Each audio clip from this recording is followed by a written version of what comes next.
Hey there, sleepyheads. If you're here right now, maybe it's late, and your mind just needed a softer place to land. Maybe you're lying in bed scrolling under dim lights, looking for something calm, familiar, maybe even comforting. If so, you're exactly where you should be. Tonight, we're not just talking about SpongeBob. We're going back to a feeling. Quiet mornings, warm blankets, cartoons playing softly in the background, back when life felt lighter.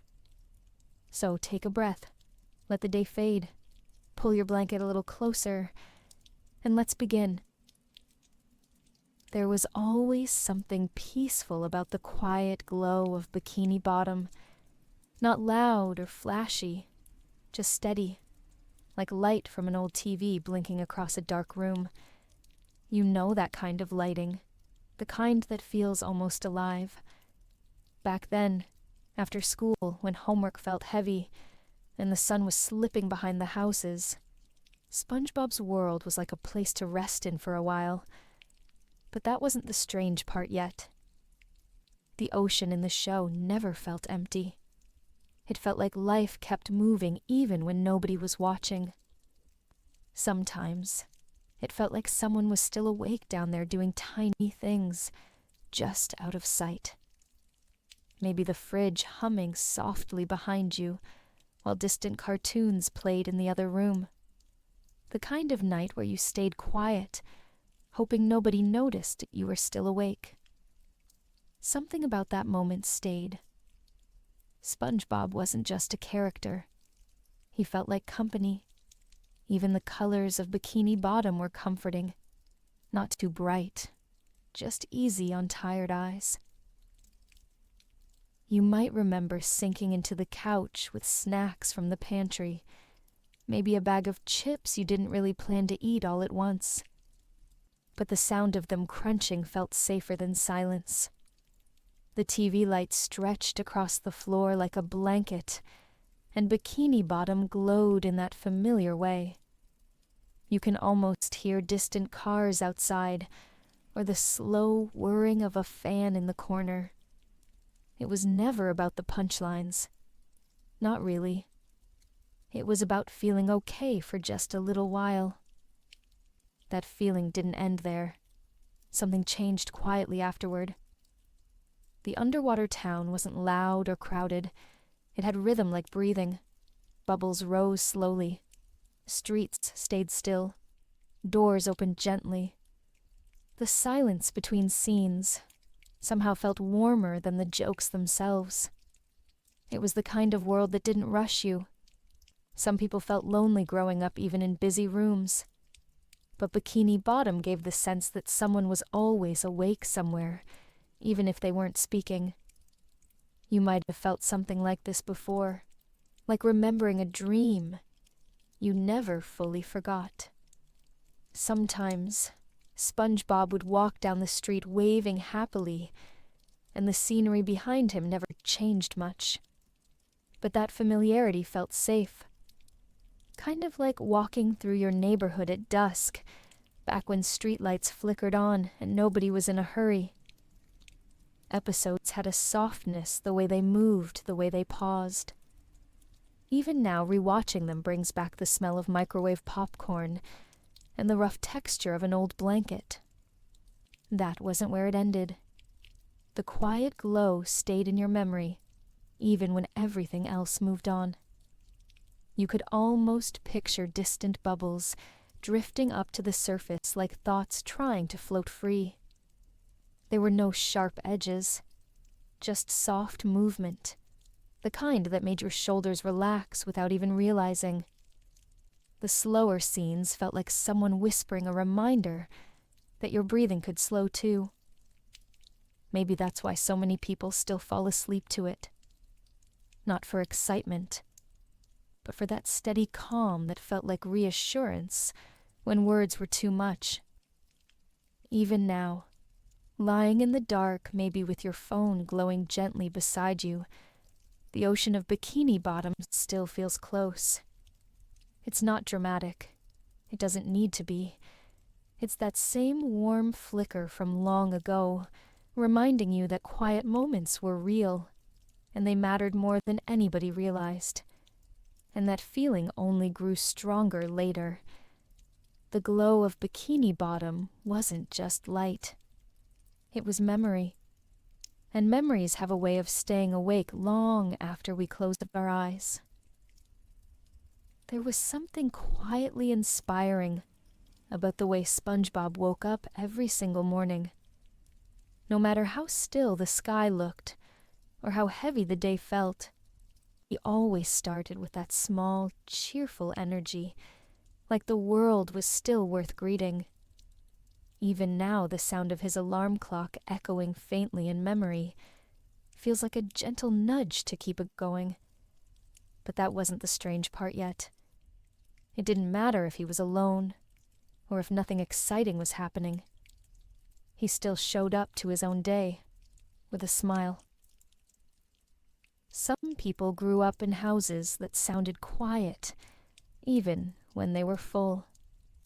That kind of quiet that isn't peaceful, but just empty. You might remember doing homework late, the TV playing low in the background, while a lamp flickered on your desk. Those nights sometimes lasted longer than they should have. But SpongeBob felt like company when real people didn't. Something about that moment stayed.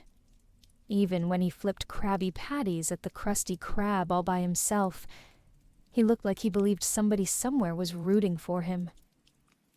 Maybe that's what made him special.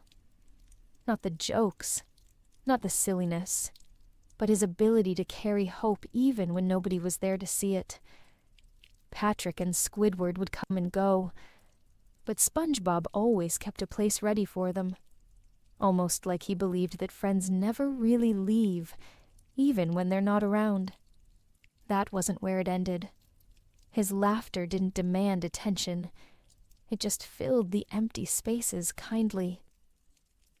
You might imagine him walking down the empty streets of Bikini Bottom, humming to himself while the town stayed quiet. That kind of scene felt oddly real, like those moments when you made dinner late at night, the fridge humming softly behind you, streetlights sneaking through half-closed blinds.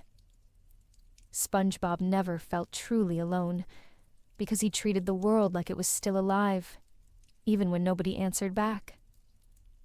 You might have felt something like that before, even if you never said it out loud. When mornings felt heavy, he still said good morning. When days felt silent, he still moved forward. His resilience wasn't loud. It was gentle. The kind that doesn't need applause, the kind that carries itself softly through ordinary moments.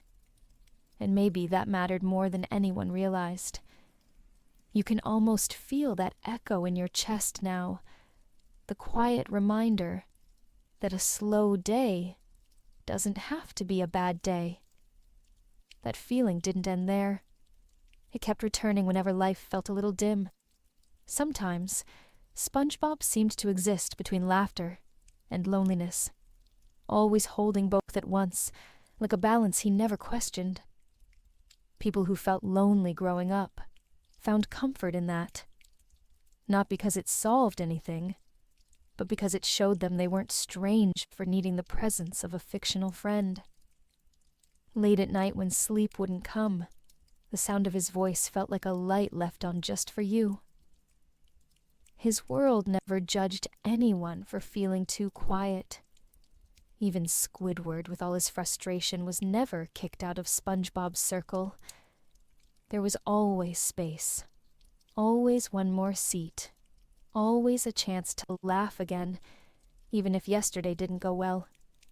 That kind of steadiness became something to hold on to. It didn't end there.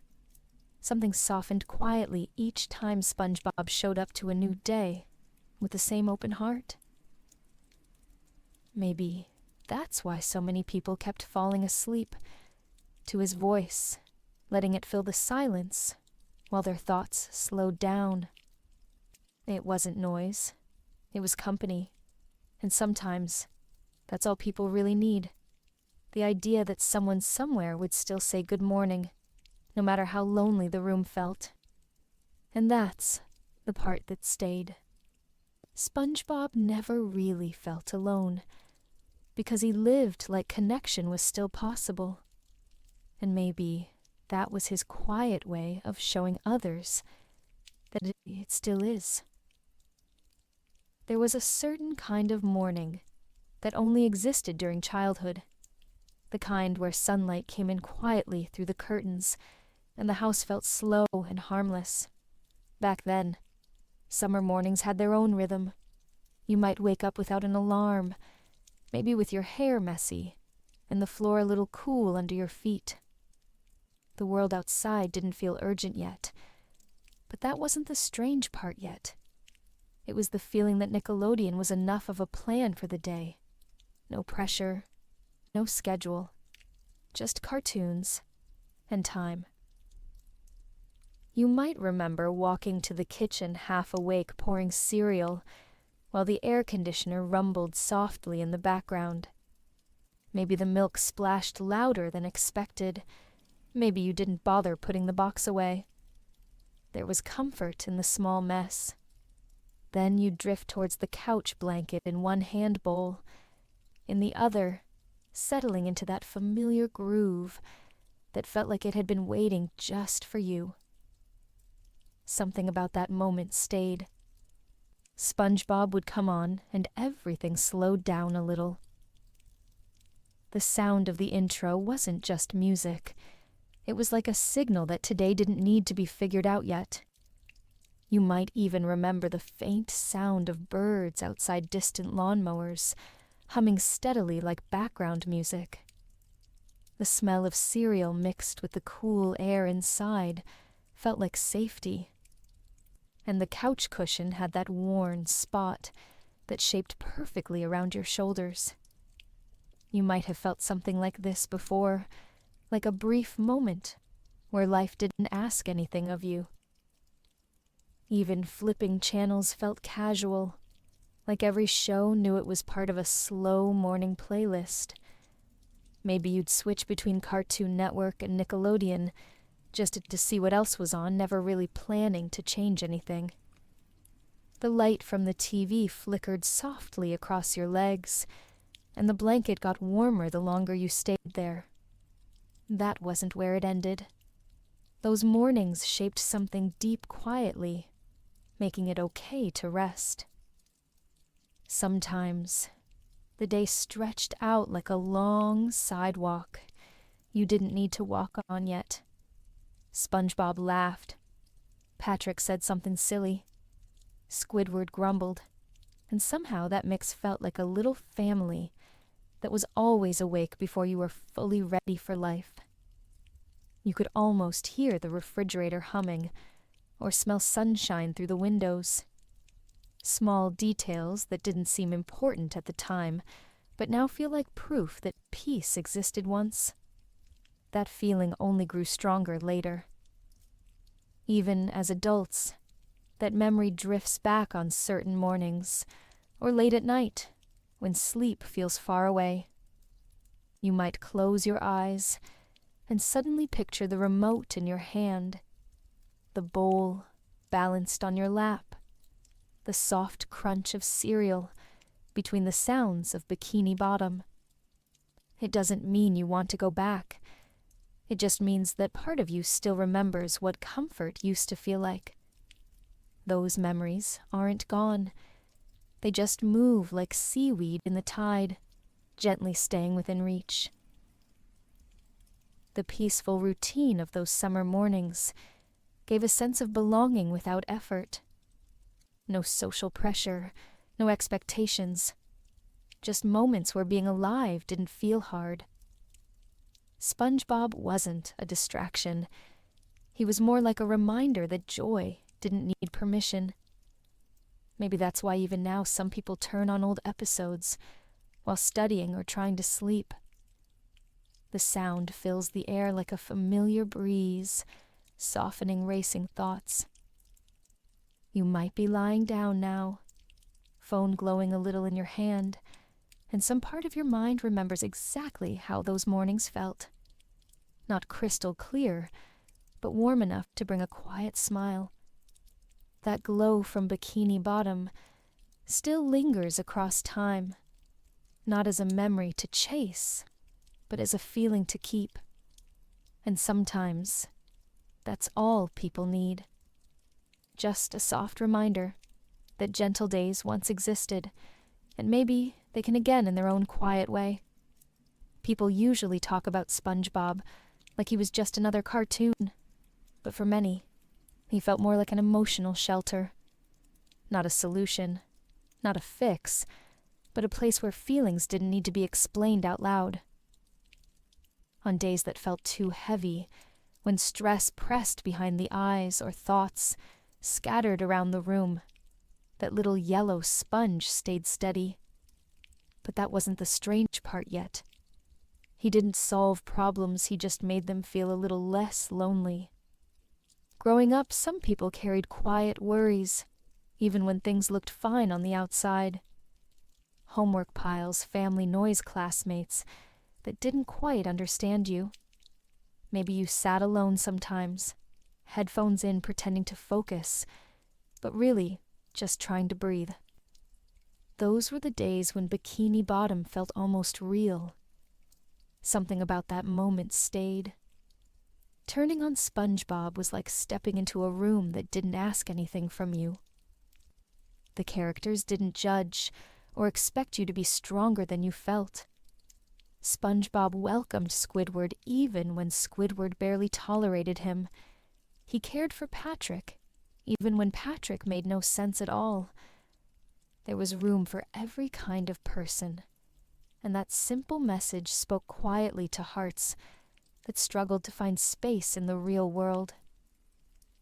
You might have felt something like this before, like being allowed to exist without needing to explain why you were tired. Even now, late at night, when your screen's light is the only thing still awake, the memory of Bikini Bottom might drift in unexpectedly. Not like a loud flashback, more like remembering an old friend's voice. You can almost hear the bubbles in the background, see the slow-moving reef, the streetlights of the ocean town flickering gently. It wasn't just familiar. It felt like someone saving a seat for you somewhere safe. That feeling didn't end there. It lingered in the spaces where comfort was hard to find. Sometimes, life asks people to grow up quickly. Bills appear, deadlines stack up, silence becomes louder. But SpongeBob stayed the same through all those years, and in some quiet way that meant something. His optimism felt like a soft lamp left on in a dark room.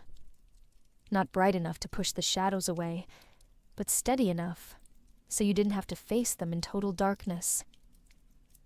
Kind of like emotional shelter shaped in cartoon colors. People watched SpongeBob while studying, while cleaning their rooms, while hiding tears behind closed doors. Not for distraction, but for reassurance. Watching him wake up and say good morning, even when nothing felt easy, was a reminder that life moves in small steps, and small steps still count. That wasn't where it ended.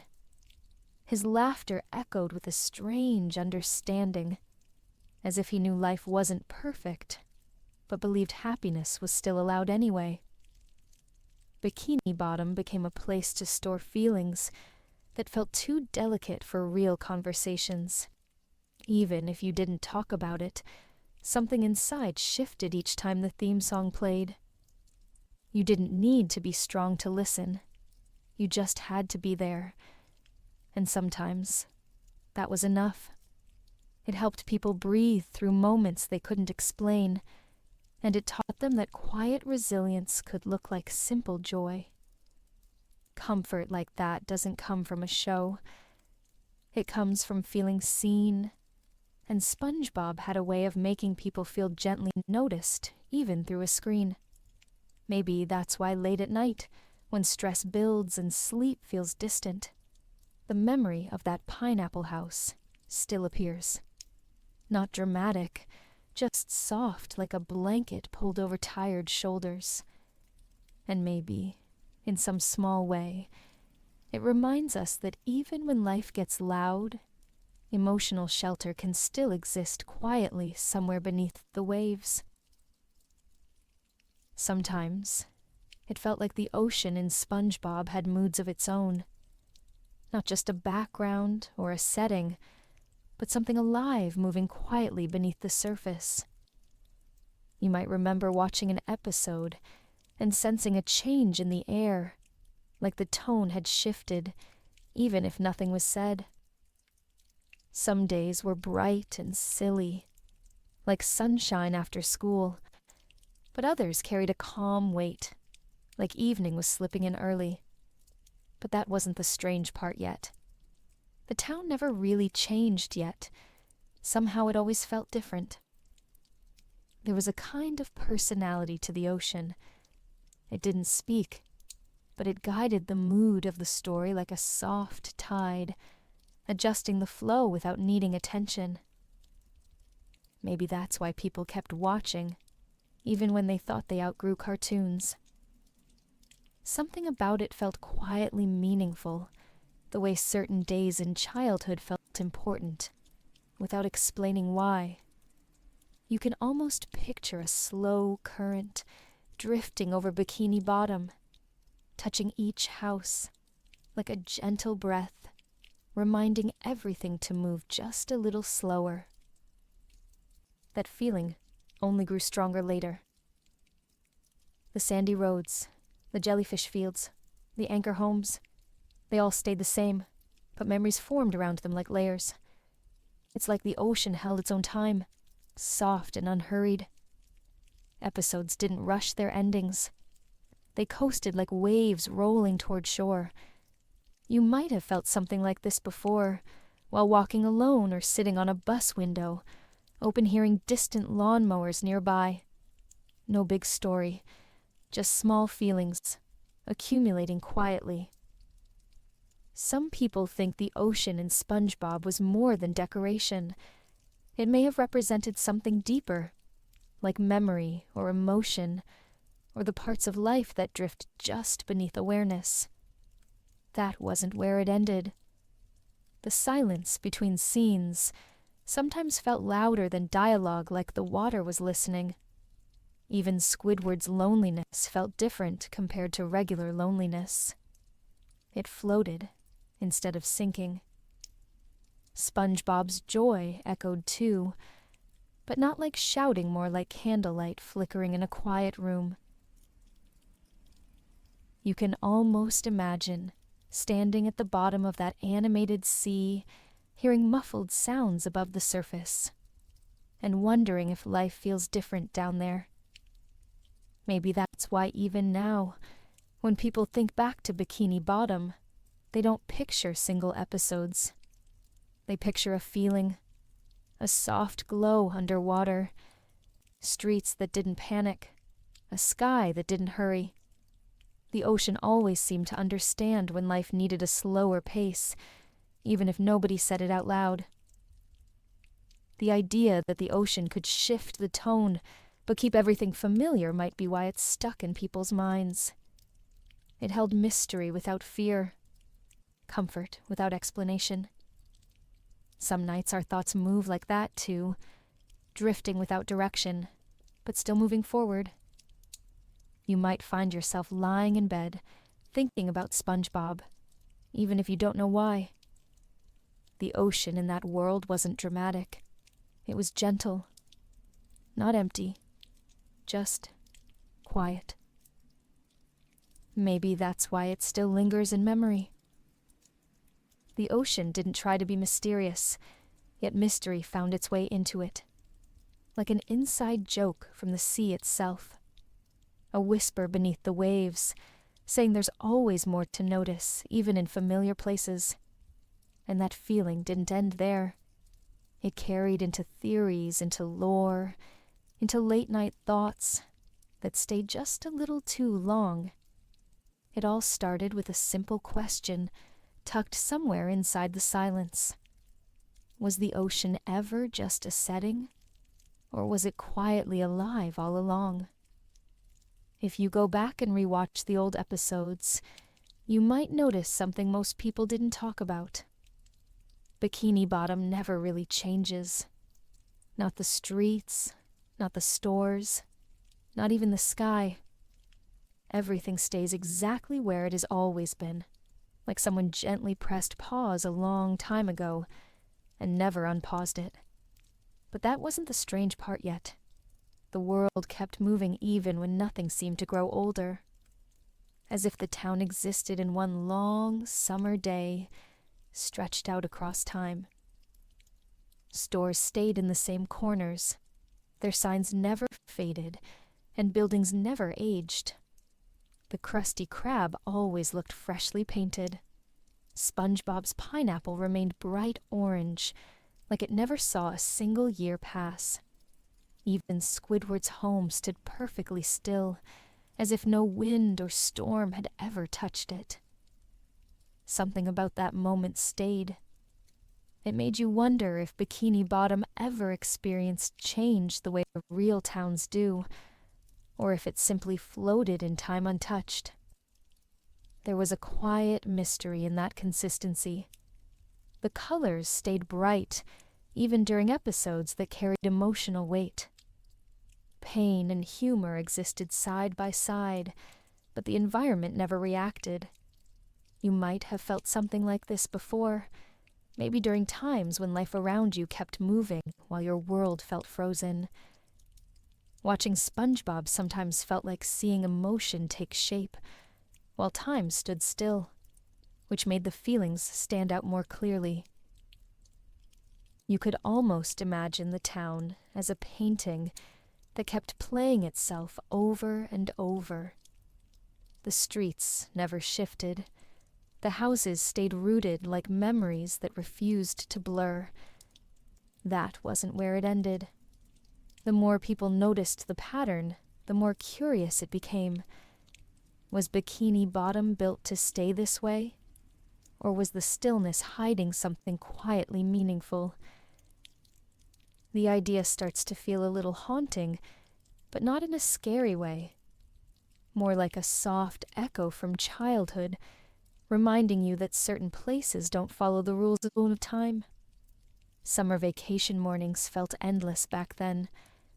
You might remember eating cereal, with the sun sliding in through windows, no clock in sight, no plans to worry about. SpongeBob's world felt like it borrowed that exact feeling and never let it go. One long morning stretched into every episode. Rewatching now feels different. You start to see the ocean as more than water. It feels like a container for memory. Every character remained themselves, as if emotions were allowed to grow, but not age. SpongeBob never had a birthday. Patrick never moved away. Squidward never retired.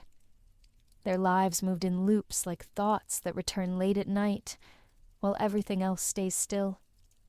You can almost hear the distant buzz of a TV left on, while the rest of the room is dark.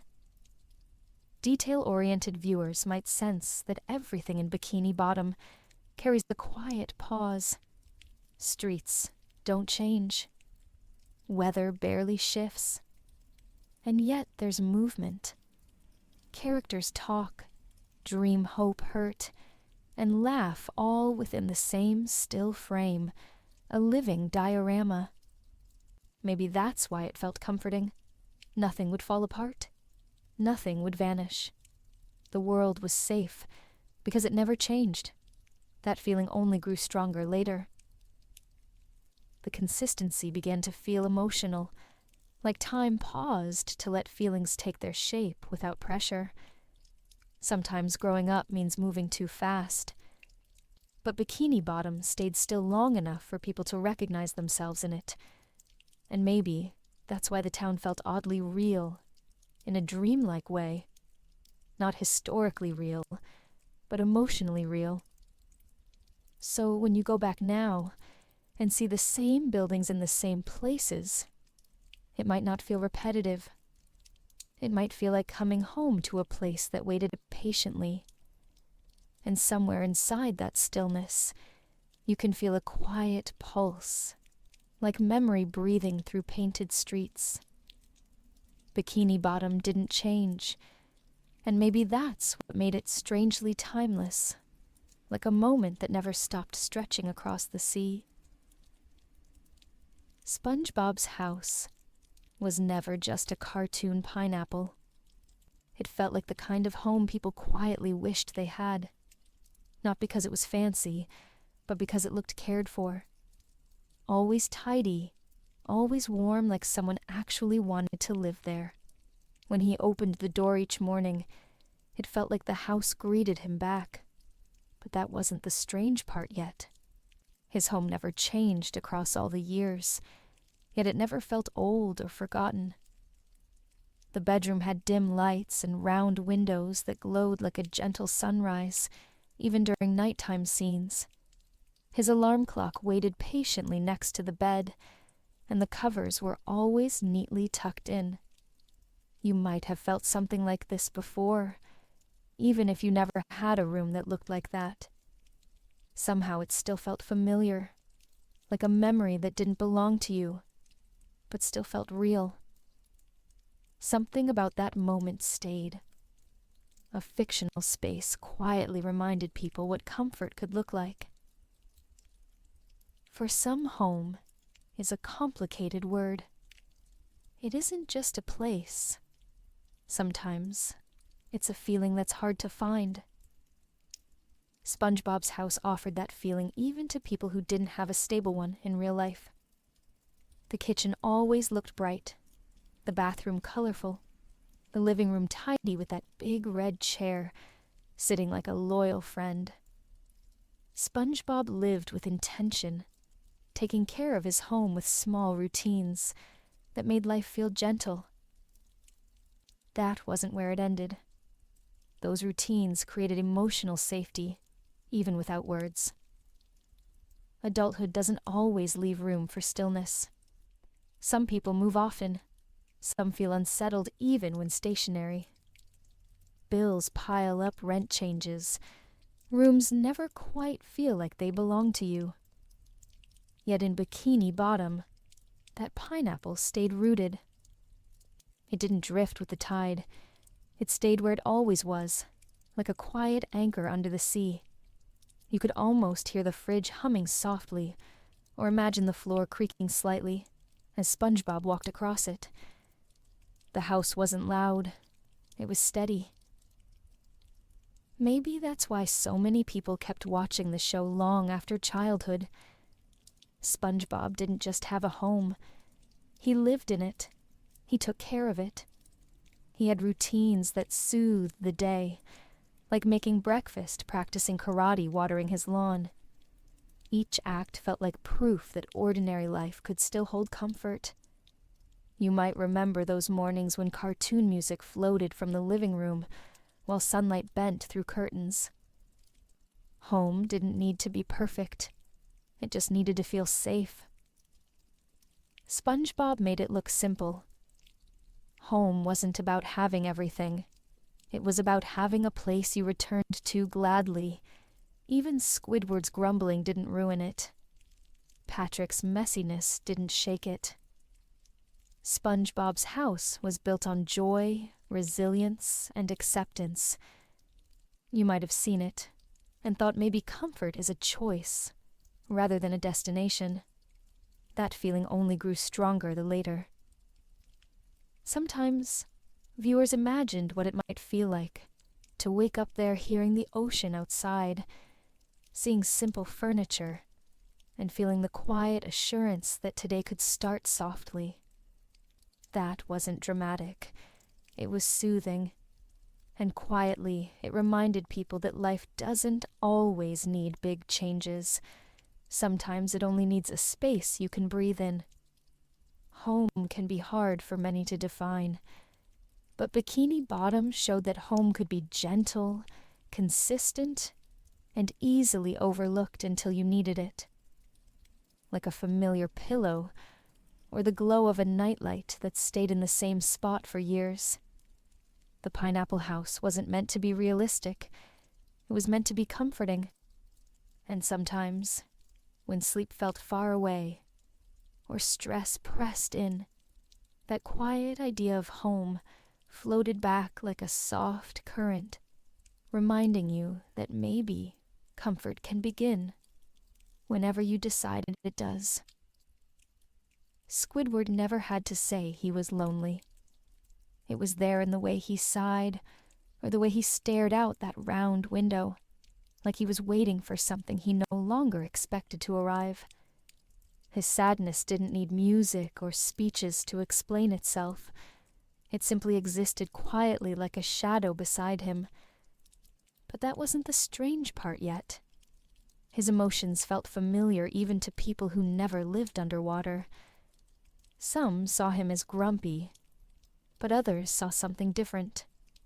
A person who still tried, who still showed up, but felt tired underneath it all. You might have noticed that weight in his shoulders, the way he moved slowly through rooms, as if he didn't want to disturb the air. Something about that moment stayed. People who overthink often recognized themselves in him, not because he wanted attention, but because he didn't know how to ask for connection. He practiced his clarinet alone, hoping it would sound better than yesterday. He set up art shows nobody visited. He dreamed of recognition, but woke up to silence. You might have felt something like this before, when effort goes unseen, but you keep trying anyway, because stopping would make the quiet feel heavier. Squidward's sadness wasn't dramatic. It was steady, the type that builds slowly across days. Yet SpongeBob never stopped knocking on his door. And that wasn't where it ended. There was meaning in that persistence. Squidward never asked for friendship, but SpongeBob offered it anyway. Not perfectly, not smoothly sometimes, not even kindly, but he kept showing up. That kind of presence is rare in life, and maybe that's why it felt real, like a small piece of human truth hidden beneath cartoon laughter. You can almost picture Squidward sitting in the dark living room, while faint ocean light glows through his windows. The fridge humming softly behind him, distant bubbles floating upward. He takes a breath. Another one. The day feels heavy, but tomorrow still exists. Life kept moving around him, and maybe that's the part people connected with. When the world moves faster than your energy, it can make stillness feel like failure, even when it isn't. But Squidward kept going. He worked his job, took care of his home, kept practicing his music. Even when happiness seemed distant, he didn't disappear. Some might call that quiet resilience. Others might call it tired survival. Either way, it felt more real than most people expected from a cartoon character. That's what made him unforgettable. You might have felt something like this before, too. Maybe during long nights when you couldn't sleep, but didn't know how to ask someone to stay and talk. Squidward carried the silent kind of sadness. The kind that doesn't break things, but slowly fades color from the days. And yet Bikini Bottom never shut him out. SpongeBob's joy kept circling him like a lighthouse, searching through fog. Patrick's silliness drifted around him like sparks of unplanned warmth. The town wasn't trying to fix him. It was simply willing to exist beside him. That feeling only grew stronger later. Some found comfort in his flaws. They saw that pain didn't need to be hidden, to still be part of life. They learned that being tired didn't make someone unworthy of care. Squidward was never the villain. He was just trying to live.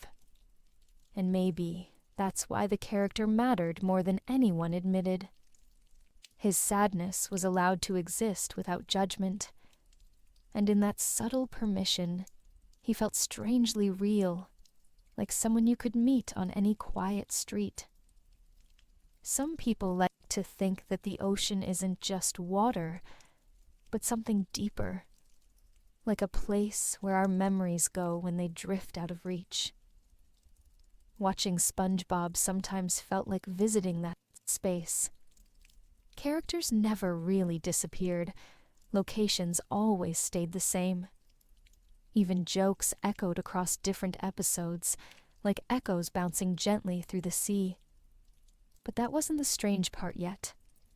It felt like everything was being stored somewhere, just waiting to rise back to the surface when someone needed it. Imagine the ocean as a kind of memory storage. Not organized, not perfect, just quiet. You can picture tiny memories drifting like bubbles upward. Some bright, some blurry, some too soft to put into words. Something about that moment stayed. Watching Bikini Bottom felt like remembering things you never realized you forgot. A warm chair, a cereal bowl, someone laughing in another room. That underwater world made those details feel safe, like they could rest underwater without fading away. Episodes didn't erase the past. They built on it gently.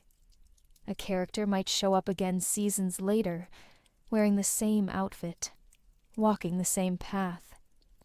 The Krusty Krab didn't change its menu. SpongeBob's pineapple never shifted an inch.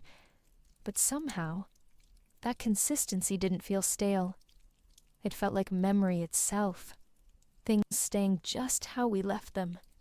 You might have felt something like this before, when a smell or sound suddenly brings back a moment you thought was long gone. Sometimes childhood memories work like that. They don't vanish. They drift down slowly, resting somewhere quiet until something reminds them to rise again. In SpongeBob, those moments came through simple things. A familiar tune, a silly line, the way the bubbles moved across the screen.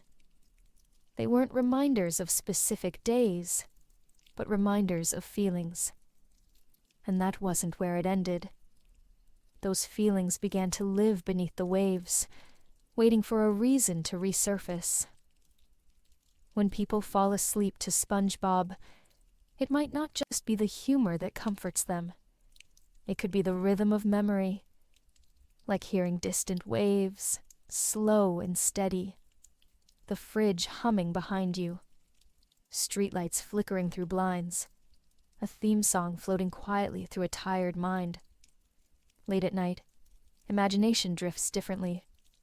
Thoughts move slower, meaning hides in small places.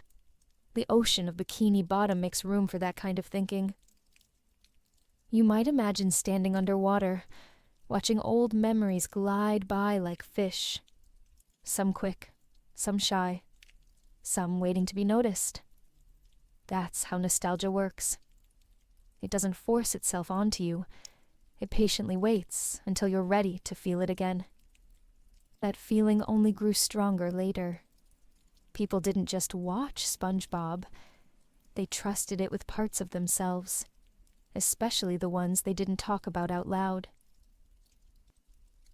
Maybe that's why the show still lingers in people's minds, long after they stop watching regularly. It kept their memories safe, almost like a tide carrying pieces of childhood gently forward. Not lost, just stored. Episodes didn't need closure, because memories sometimes don't get closure either. They just drift until they find a place to rest. So when you think of Bikini Bottom late at night, it might not feel like a cartoon. It might feel like looking into a familiar ocean where every wave carries a quiet reminder. Nothing is truly gone. Not laughter, not comfort, not even the feeling of being okay for a little while.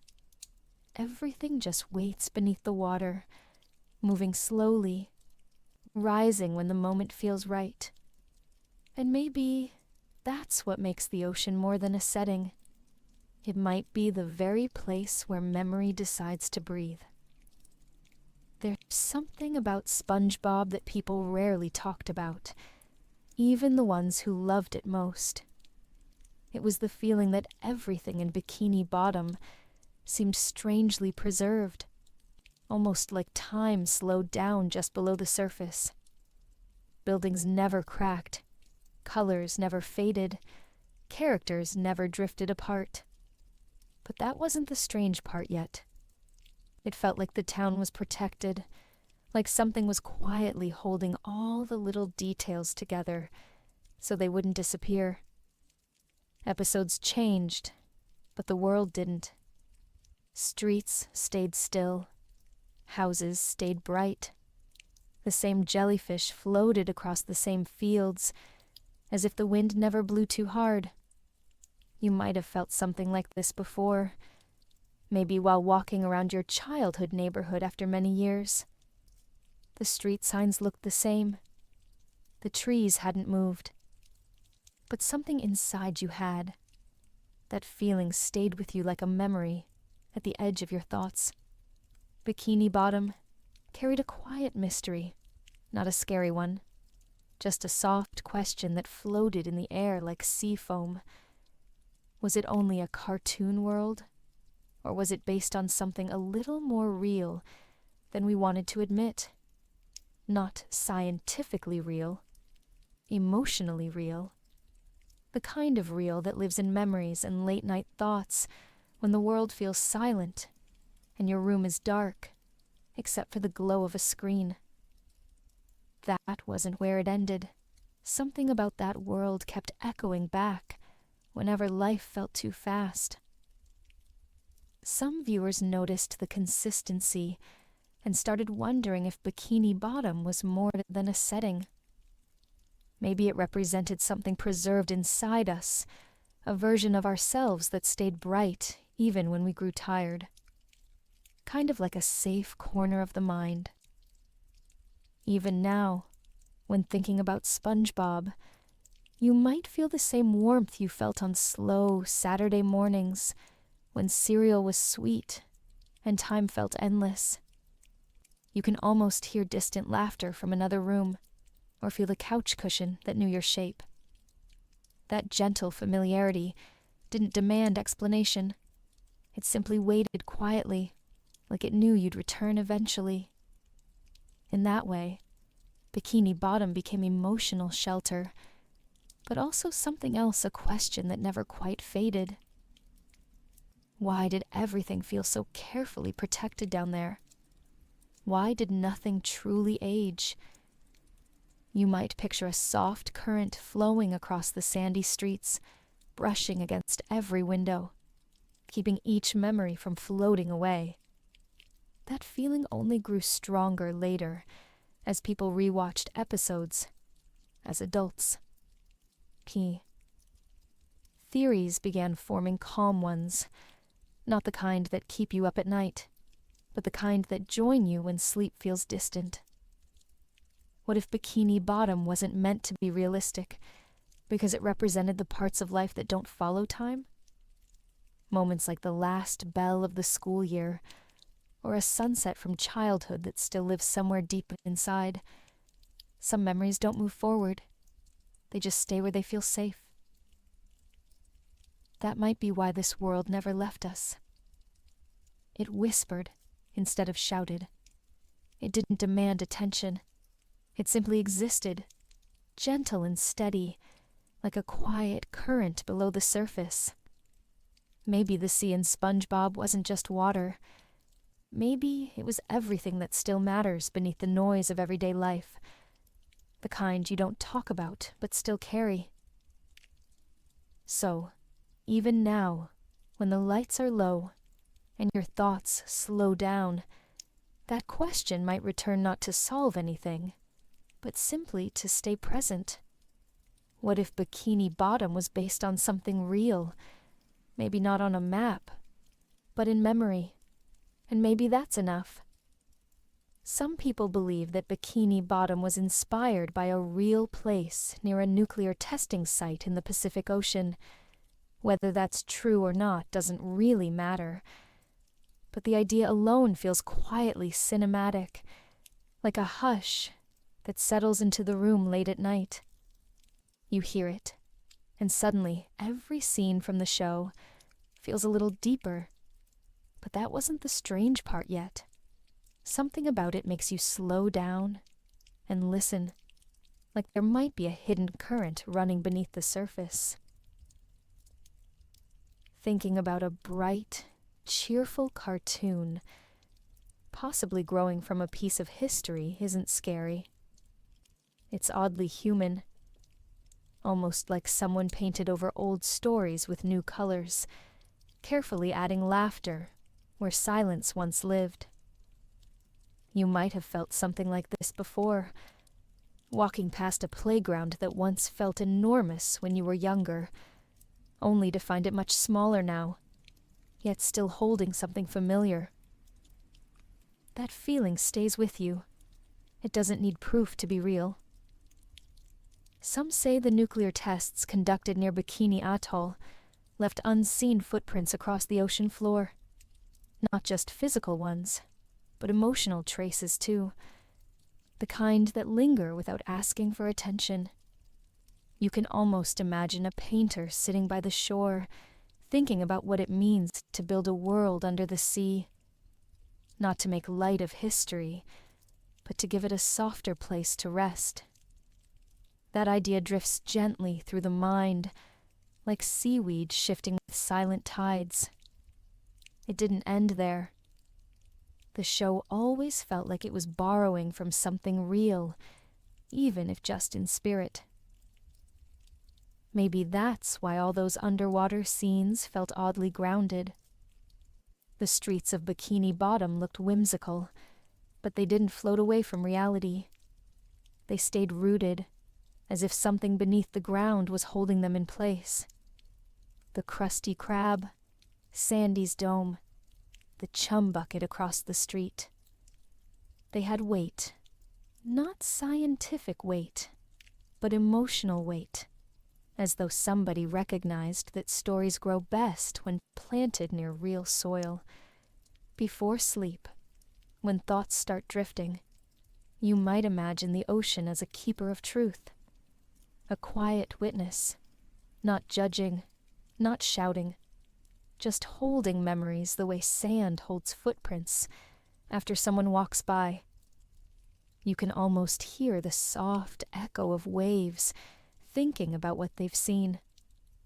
That feeling only grew stronger later, especially as people learned that Bikini Bottom might have real-world roots. Not proven, not confirmed, but possible.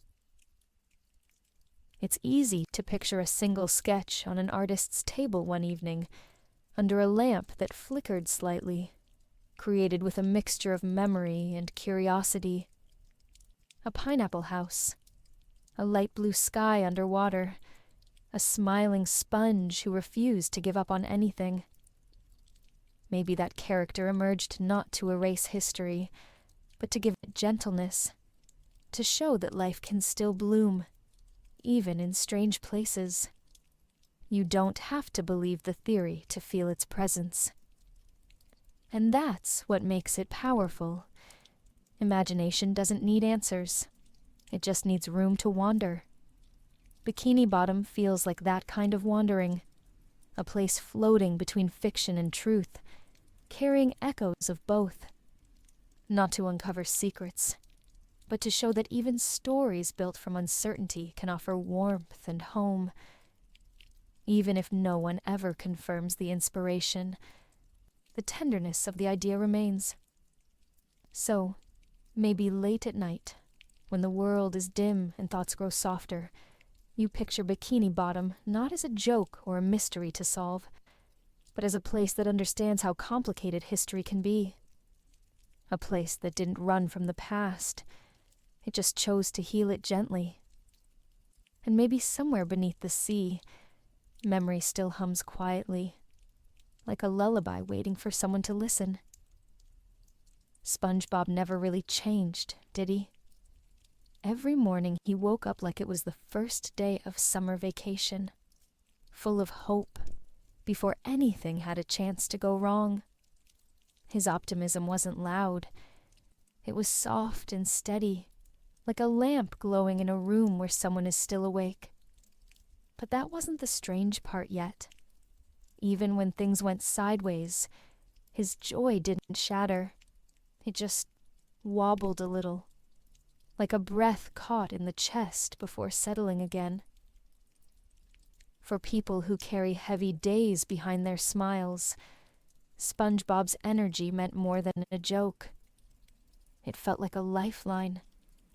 You might remember hearing his voice after a long day of school or work, when everything felt blurry and the world asked too much of you. Something about that moment stayed. The world of Bikini Bottom didn't ignore problems. It simply faced them with gentleness, and that quiet strength drew people in, without demanding anything from them. SpongeBob didn't need grand speeches or dramatic moments to keep moving.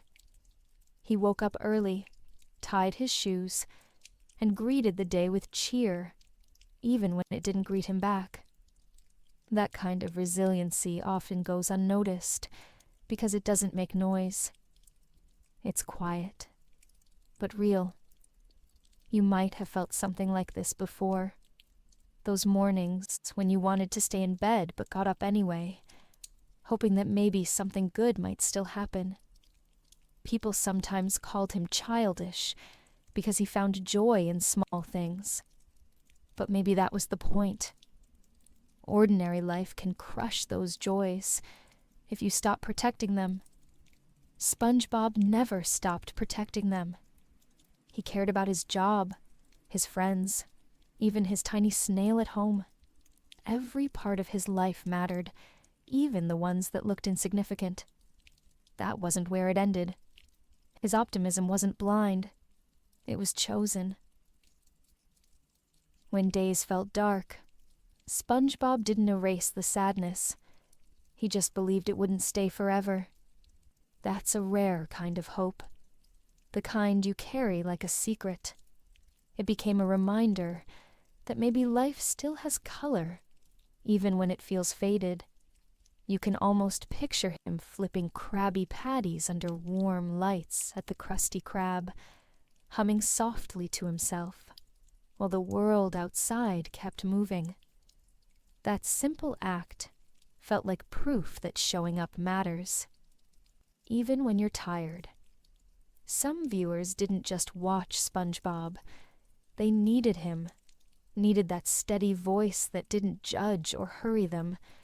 He showed people how to keep going without pressure, how to smile without pretending. You might hear his laughter in your head sometimes, especially when things feel uncertain. And that feeling only grew stronger later, as life became more complex. His optimism stayed like a gentle echo, reminding you that resilience doesn't have to be loud. Even now, as adults lie awake at night scrolling through memories and worries, that little sponge still lingers somewhere. Maybe not as a cartoon, but as a feeling tucked gently in memory. A reminder to try again tomorrow, to make coffee, to leave the house, to breathe slowly. The kind of strength that doesn't ask questions. It just walks beside you quietly. So maybe SpongeBob didn't change because he didn't need to. He was built to show that courage can look like joy, and hope can sound like laughter in a quiet room at the end of a long day. Not dramatic, just human. And sometimes, that kind of optimism is the only thing that helps people keep going one more morning at a time. Patrick was never complicated. He just lived in the moment, like life was meant to be soft and simple. No heavy thoughts, no secret worries about how others saw him. He didn't try to be impressive. He didn't try to be wise. He just existed with a kind of innocence that made everything feel slower and easier. But that wasn't the strange part yet. His simplicity didn't feel empty. It felt comforting. There was something healing about the way Patrick approached life. He was okay with doing nothing. Okay with sitting on a rock and watching the sky. Okay with chasing jellyfish, even when nobody understood why. You might have felt something like this before. Those rare moments when time didn't hurry, and you didn't feel guilty for just existing. Something about that moment stayed. His laughter didn't ask you to think. It simply let you breathe. Patrick didn't overthink the past, or worry about the future. His home was a rock, yet it felt like enough. He didn't decorate it. He didn't try to change it. Somehow that humble space represented the simplicity many adults quietly crave. A place to rest where expectations don't knock on the door. A space where you don't have to be strong to be welcome. That wasn't where it ended. Patrick offered a gentle example of peace without achievement. In his own way, Patrick showed that life doesn't always need meaning to hold value. Sometimes, a day is allowed to just exist. You can almost picture him sitting on the ocean floor, doing nothing in particular, while soft bubbles drifted by. That visual carries a quiet weight. It reminds people that life doesn't have to be constantly improving to still be worth living. Innocence like that can soothe tired minds more than advice ever could. Patrick's friendship with SpongeBob felt natural. It wasn't built on common goals or deep conversations. It was built on acceptance. They didn't try to fix each other. They just shared time. Ice cream trips, jellyfishing days, sleepovers in blanket forts. Those scenes felt like memory even when you saw them for the first time. They hold the magic of childhood, the kind you didn't realize was disappearing until it was gone. That feeling only grew stronger later. Sometimes, late at night, when thoughts don't slow down, people remember Patrick's laughter, not because it was clever, but because it didn't need a reason. It floated gently in the air like music without lyrics. You might remember lying on your bed after school, with the TV glowing softly across the room, and feeling that subtle comfort you couldn't explain. Patrick's presence felt like someone quietly saying, maybe it's okay, just to be, even for a moment. For listeners who miss feeling carefree, Patrick becomes more than a cartoon. He becomes a reminder of when pressure hadn't yet arrived, when effort didn't define worth, when joy could exist without being earned. His innocence wasn't ignorance. It was trust. Trust that the world might still hold gentle spaces. Trust that a silly moment could still matter. Maybe adults hold on to Patrick's image, not because they want to escape reality, but because they want to remember how to rest within it. Uncomplicated joy has value. Simple laughter has purpose. And sometimes, the most comforting thing isn't a solution. It's a soft reminder that life is still allowed to feel easy now and then. So, Patrick may not have been wise in traditional ways, but he offered something many people quietly need, a way of living that embraced softness. And maybe late at night, when everything feels heavy, his voice still echoes through memory, whispering that innocence can still exist beneath the noise. Mr. Krabs was never just greedy. Beneath the jokes and exaggerated reactions, there was a quiet fear that always felt a little too real. He wasn't trying to hoard money. He was trying to hold on to security, afraid that even the smallest bit of comfort could disappear without warning. But that wasn't the strange part yet. His fears were the kind most people never say out loud. The kind that show up when bills stack up on the kitchen counter, or when you check your bank account late at night and feel your stomach tighten. He ran the Krusty Krab like it was more than a restaurant. It was his anchor. The one thing that didn't drift away with the tide.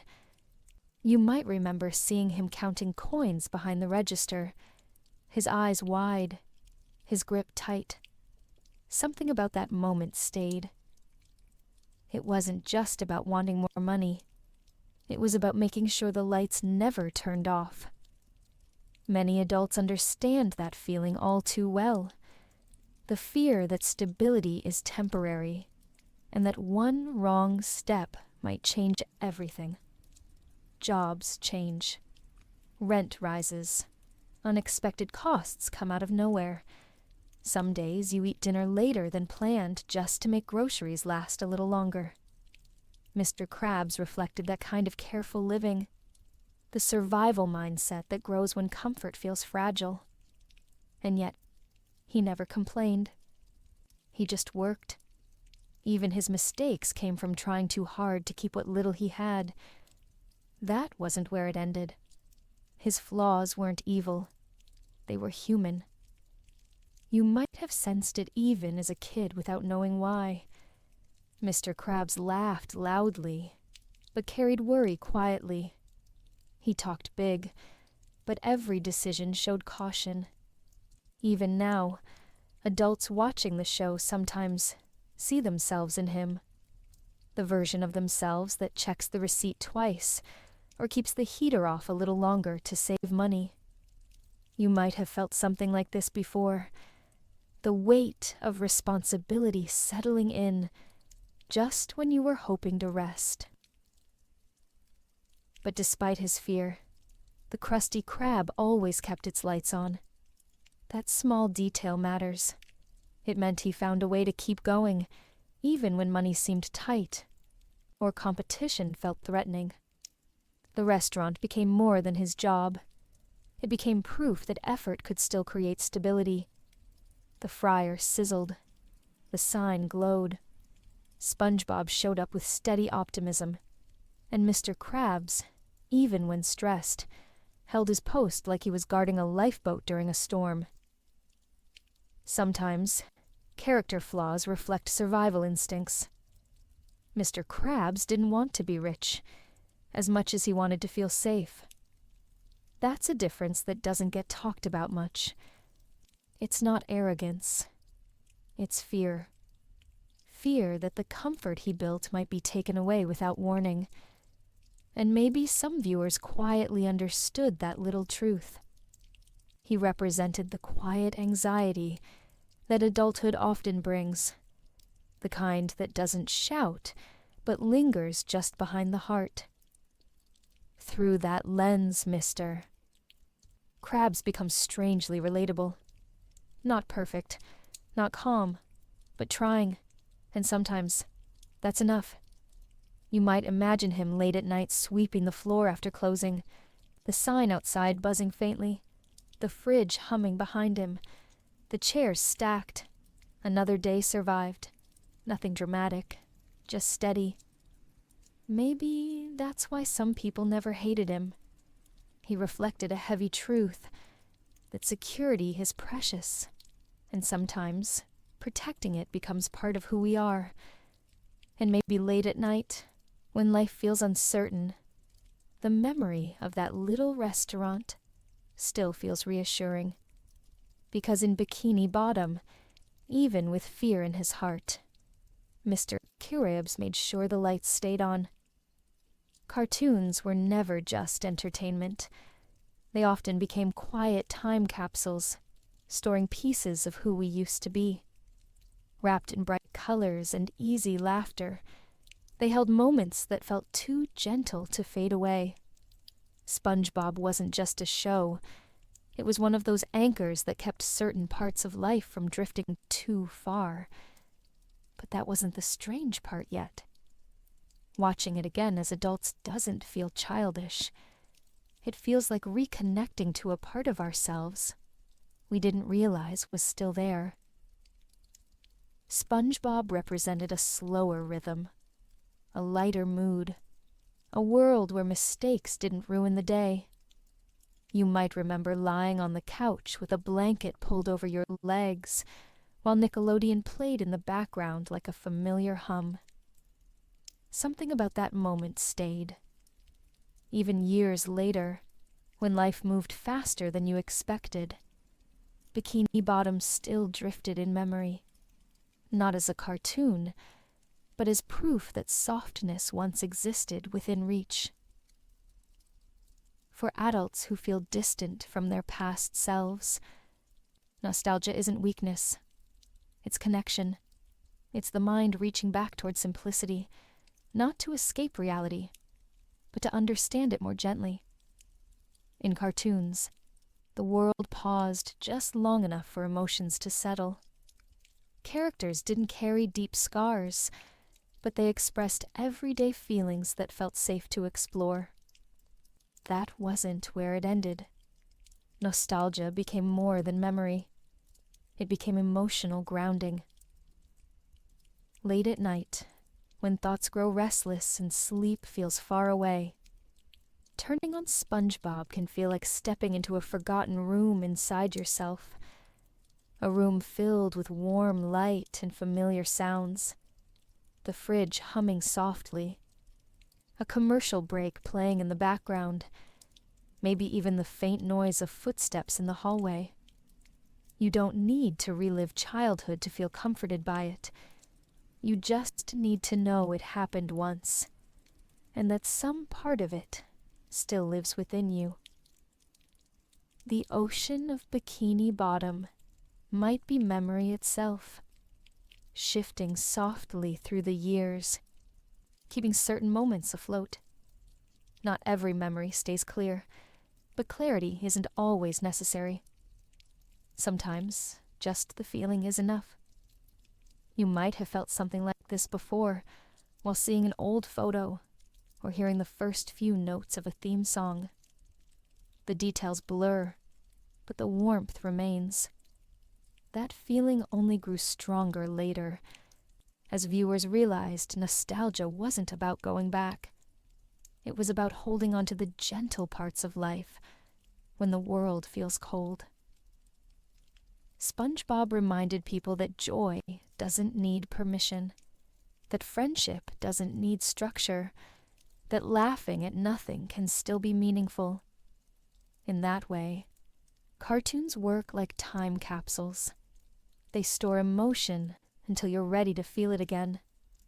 And even now, when life asks more of you than you expected, these memories sit quietly under the surface, like bubbles rising slowly toward light. Watching SpongeBob today isn't an escape from adulthood. It's a reminder that your past still belongs to you. Those mornings, those laughs, those soft pauses in the day, they weren't wasted. They shaped something real. You can almost picture the ocean in that show, breathing gently, keeping those memories safe until you return. So when sleep is hard to find and your thoughts begin to wander, it's okay to let Bikini Bottom drift back in. Not to run away from life, but to feel gently connected to it. Because sometimes, the most human thing we can do is remember that comfort once existed, and that it might still exist, quietly, somewhere inside us. There was always something different about reruns playing after midnight. The world outside felt distant, like it had already gone to sleep while you were still trying to quiet your thoughts. Every lamp seemed too bright. Every shadow stretched a little longer. But that wasn't the strange part yet. When SpongeBob came on during those hours, time felt softer, as if the show knew you needed the night to slow down. You might remember lying in bed with only the TV screen glowing across the room, the volume low enough to feel like a whisper, You could hear distant cars passing somewhere beyond your window, or maybe the air conditioner starting up with its familiar hum. Something about that moment stayed. SpongeBob wasn't just a show then. He was the background heartbeat of a quiet night, keeping you company while you waited for your thoughts to loosen their grip. Maybe you weren't fully watching. Maybe your eyes were barely open, but letting the sound play felt like having someone nearby. The underwater laughter, the soft music, the bubbles drifting between scenes. It worked like a nightlight from memory. Not distracting, just soothing. You might have felt something like this before. When silence threatens to feel heavy, a gentle sound can turn the whole night around. Sometimes, late-night reruns felt like secret episodes, as if nighttime changed the story somehow. The colors looked dimmer. The atmosphere felt calmer. SpongeBob's happiness sounded softer, almost like a lullaby. That wasn't where it ended. The show didn't need your full attention. It simply waited, letting thoughts settle until breathing felt a little easier. There was comfort in knowing that Bikini Bottom was still awake while the rest of the world slept. It made loneliness feel less sharp. You might imagine SpongeBob flipping Krabby Patties, or Patrick laughing at a joke that didn't quite make sense. Those tiny details mattered, not because they were funny, but because they were familiar. Familiarity has a way of dimming anxiety, especially when midnight makes everything feel bigger than it is. Sometimes, it felt like the characters were moving inside a snow globe, busy, unaware of your tired eyes watching quietly. Maybe that's why reruns never felt repetitive. They felt reassuring, like a steady routine that always showed up exactly when you needed it. You didn't have to think. You didn't have to explain anything. You just had to listen and let the night breathe with you. You can almost picture the room now. Glow from the TV, blankets pulled higher, maybe a glass of water on the nightstand, catching a sliver of light. Outside, streetlights flickered through half-closed blinds. Inside, your thoughts slowly untangled themselves to the rhythm of cartoon voices and soft music. That feeling only grew stronger later, especially during long years when sleep came with effort.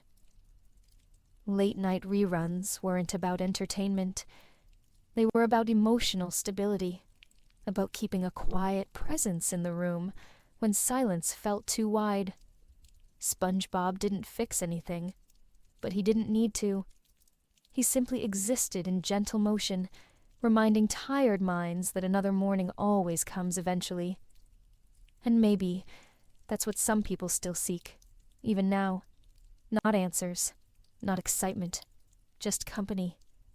A reminder that someone, even a fictional sponge, would still say good morning if they could, so the night didn't feel so long with Bikini Bottom nearby. It wasn't noisy, it was safe. And maybe tonight, that memory can still glow faintly, like a soft lamp at the edge of sleep. There were episodes of SpongeBob that felt different, even if you couldn't explain why. They were silly on the surface, yet something quietly thoughtful seemed to drift through them, like a soft pulse beneath the laughter. You might not have noticed it as a kid, but looking back, it feels like certain scenes were saying something without actually saying it. But that wasn't the strange part yet. The emotion was never forced. It simply appeared, then faded like a breeze through an open window. Sometimes it was in the pacing. Scenes would slow down for just a moment, letting a quiet stillness settle before the next joke. SpongeBob and Patrick would glance at each other, not speaking, just breathing in the space between words. Something about that moment stayed. Viewers sensed there was something human about it, even if they couldn't name it. It wasn't dramatic. It was subtle. A reminder that emotions can be gentle and still feel real. Maybe the deeper meaning came from the music. Those soft ukulele tones, or drifting background melodies that felt like they were guiding the moment rather than decorating it. You might have heard one of those songs late at night and felt a tiny shift inside, like your thoughts were being nudged towards somewhere calmer. That wasn't where it ended. The show rarely explained its feelings, but it allowed you to feel them anyway. Some episodes felt like mirrors without instructions, not telling you what to think, just holding space for whatever thoughts came naturally. The characters didn't always learn lessons. Sometimes they simply experienced a moment, a disappointment, a surprise, a burst of laughter after a long silence. You might have felt something like this before, maybe while watching someone you care about sit quietly, saying nothing, but still speaking through their presence. Even Patrick had moments of unexpected awareness. He would say something odd, yet strangely wise, like innocence revealing truths that overthinking often buries. SpongeBob might laugh in response, but there was a tiny pause afterward that made the laughter feel warmer than usual. Those tiny pauses held meaning. They lingered just long enough to be felt, but not dissected. SpongeBob never tried to prove that life was deep. It simply showed that even simple days have emotional textures. Some scenes held silence like a gift. No explanation, no pressure to react, just space. And that space allowed feelings to appear softly, without needing permission. Sometimes viewers sensed more than they understood. They didn't need answers. They just remembered how a moment felt. Late-night reruns made those scenes even clearer. When the world was quiet and the house felt still, those emotional flickers seemed to grow louder, not with intensity, but with presence. A certain look between characters, a shift in the music, a shot of the ocean with no dialogue at all. It almost felt like someone behind the scenes cared about the audience in a gentle way, not trying to teach anything, just trying to be there. And that's what made these episodes feel like hidden messages. Not theories or secrets, but feelings tucked between the frames. You can almost hear them now in memory. The soft notes drifting underneath a line of dialogue, the hush that follows a joke, the look in SpongeBob's eyes when he simply wants someone to stay. That feeling only grew stronger later, especially as people rewatched episodes with older hearts. Cartoons don't need to explain themselves to be meaningful. Sometimes, feelings speak louder than dialogue. Sometimes, silence says just enough. And maybe that's why those thoughtful episodes remain in memory, not because they were loud, but because they were human in the quietest way possible. The music in SpongeBob was never just background noise. It shaped every mood like soft brushstrokes across the ocean, creating an atmosphere that felt more emotional than anyone expected. The sound design carried a rhythm that felt almost like breathing, steady, gentle, unhurried. But that wasn't the strange part yet.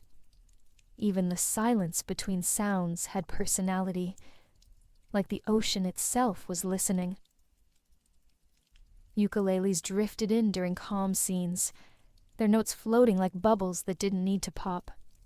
Soft wind sounds moved gently in the background, never calling attention to themselves, but always there, steady as a quiet pulse. Something about that moment stayed. You might not have noticed the music consciously, but your body remembered it.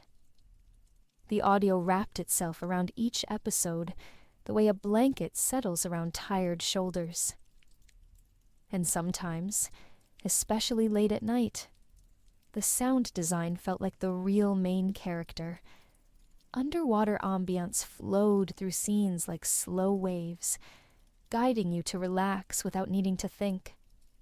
The hum of the crusty crab fryer had its own rhythm. Jellyfish Field sounded airy and wide. Sandy's dome carried a muffled echo the way real glass does when you're standing close to it. That wasn't where it ended. The sounds told a story without using words. Even the silence felt intentional. There were moments when everything paused for just a second. No dialogue, no jokes, just quiet. It didn't feel empty. It felt present, like someone was saving space for your thoughts to settle. You can almost hear it now if you try.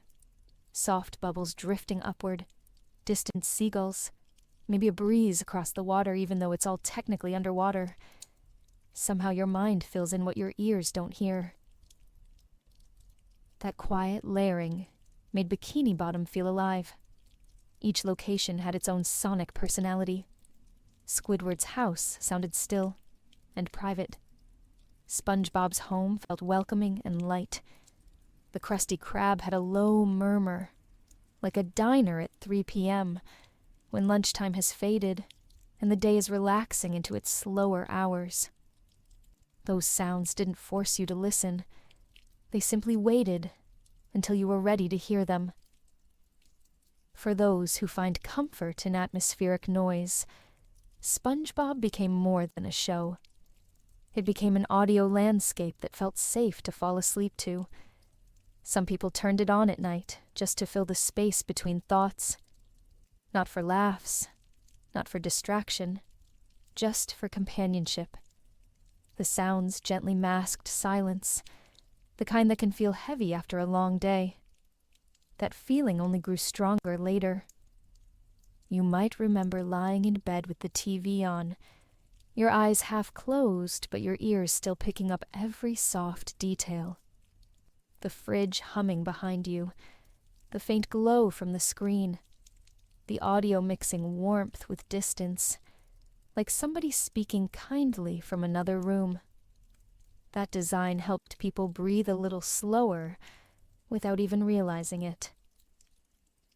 Cartoons, usually, don't get credit for their sound. But SpongeBob treated sound like art, using it to paint the emotional tone of each scene. Quiet tension, gentle joy, soft mystery, like the world was speaking without ever raising its voice. And maybe that's why Bikini Bottom felt so real. It didn't need dramatic music to set a mood.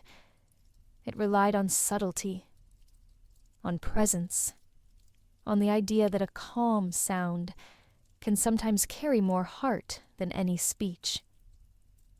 A world built from sound doesn't need eyes to be felt. It just needs a listener. And maybe tonight, while your thoughts drift like slow currents, you can still hear that ocean waiting softly in the background. It's not calling you to think, just to rest. Tom Kenny's voice acting gave SpongeBob more than character. It gave him heart. Every line felt like it carried something gentle behind it, even when the joke was loud or the moment was silly. You could hear care in the way he spoke, as if someone was paying attention to how SpongeBob felt, not just what he said. But that wasn't the strange part yet. His voice didn't just fill scenes.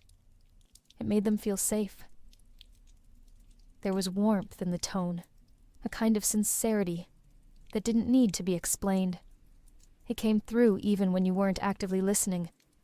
His voice had a soft lift when hopeful, a little quiver when sad, a slow calm when things needed to slow down.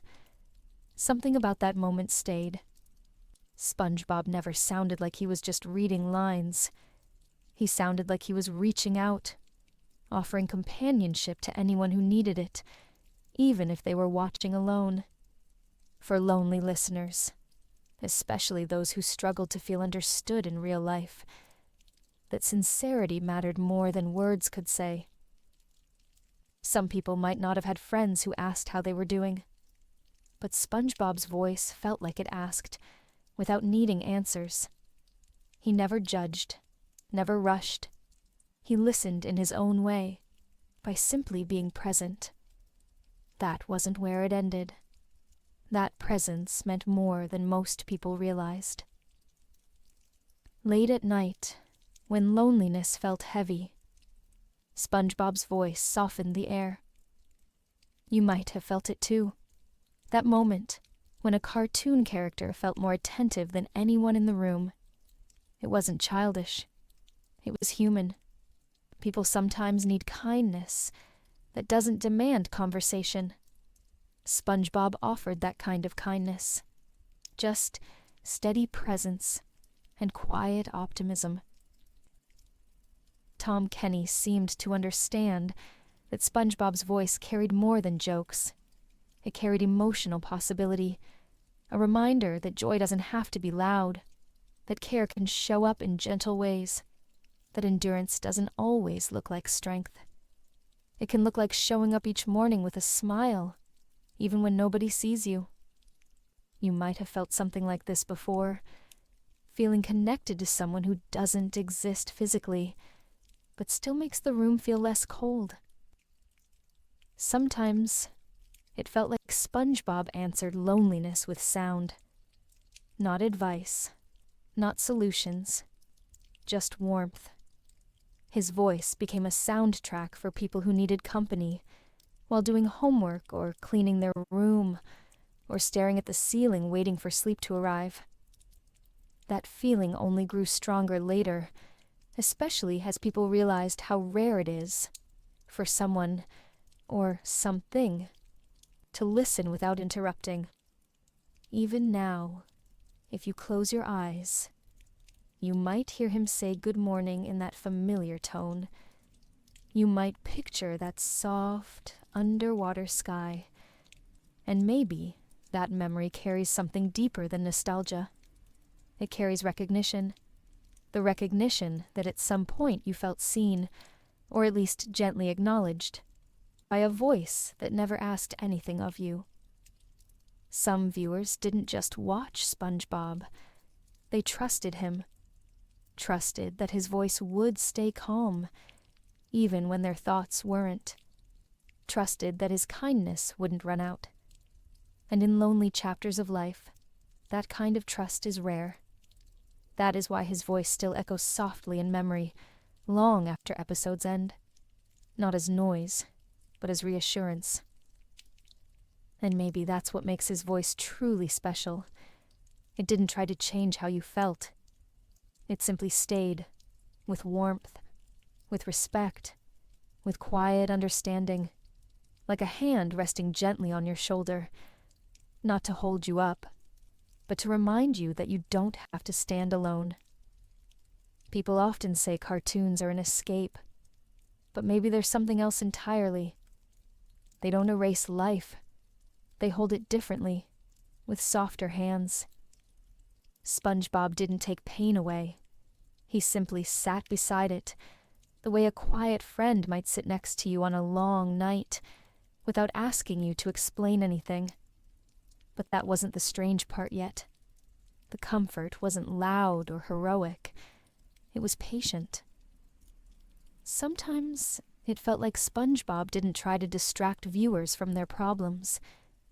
He reminded them it was okay to feel them without being crushed by them.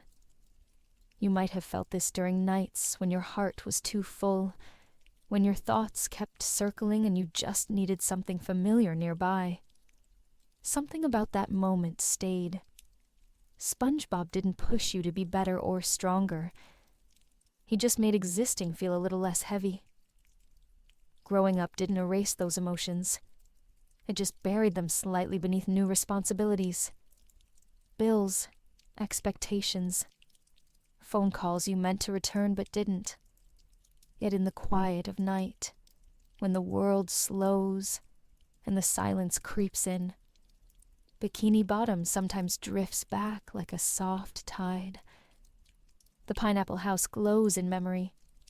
The sound of bubbles rises, and for a few moments, the pressure inside eases. Maybe cartoons aren't there to help us escape life. Maybe they help us meet it with more tenderness. SpongeBob didn't avoid sadness. He simply believed joy could still sit beside it. That wasn't where it ended. When Squidward was lonely, SpongeBob came to the door. Not to fix him, just to be present. And maybe that's the message people carried with them. That connection doesn't need grand gestures. Sometimes it just needs presence. Nostalgia isn't weakness. It's memory reaching out to remind us who we used to be, and that part of us still matters. You might find yourself remembering the glow of the TV during summer mornings, or the way your house sounded differently at night, when reruns played softly in the background. Maybe you felt safer in those moments, not because life was perfect, but because it felt gentle enough to handle. The ocean of Bikini Bottom always waited patiently. It reminded people that time doesn't erase feeling. It just changes where it lives. Some memories stay just under the surface, like jellyfish drifting in slow motion. They don't demand attention. They simply float, waiting for a reason to rise. That feeling only grew stronger later, as adults realized that comfort from childhood didn't have to disappear, and it could evolve into something deeper. So, were we escaping life when we watched SpongeBob? Or were we meeting it? Maybe both.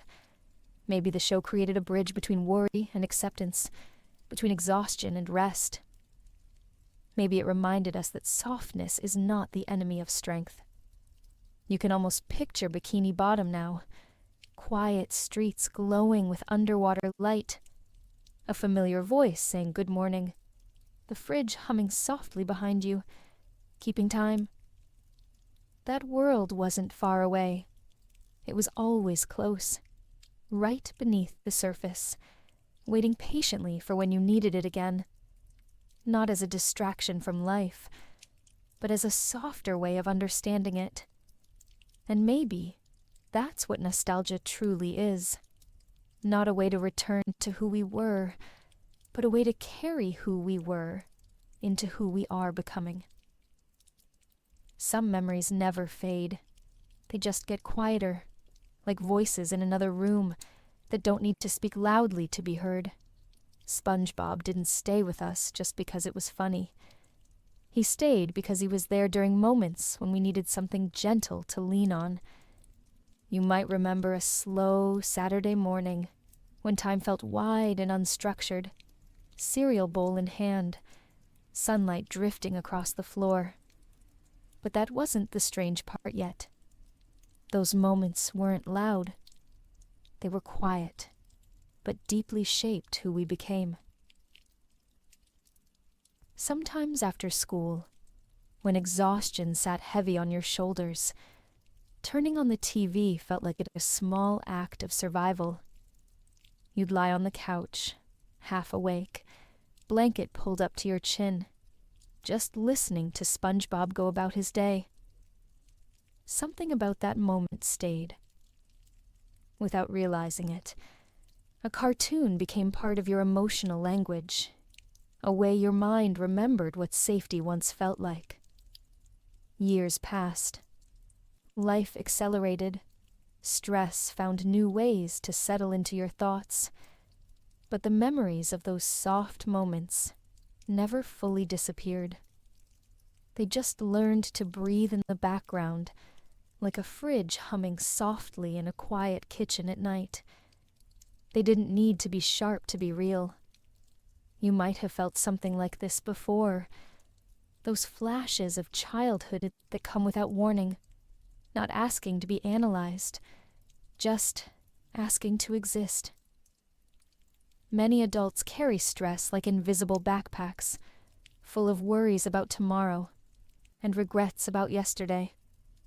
Yet somewhere beneath all of that weight, small memories remain, ones that don't fight for attention, but simply rest beneath the noise.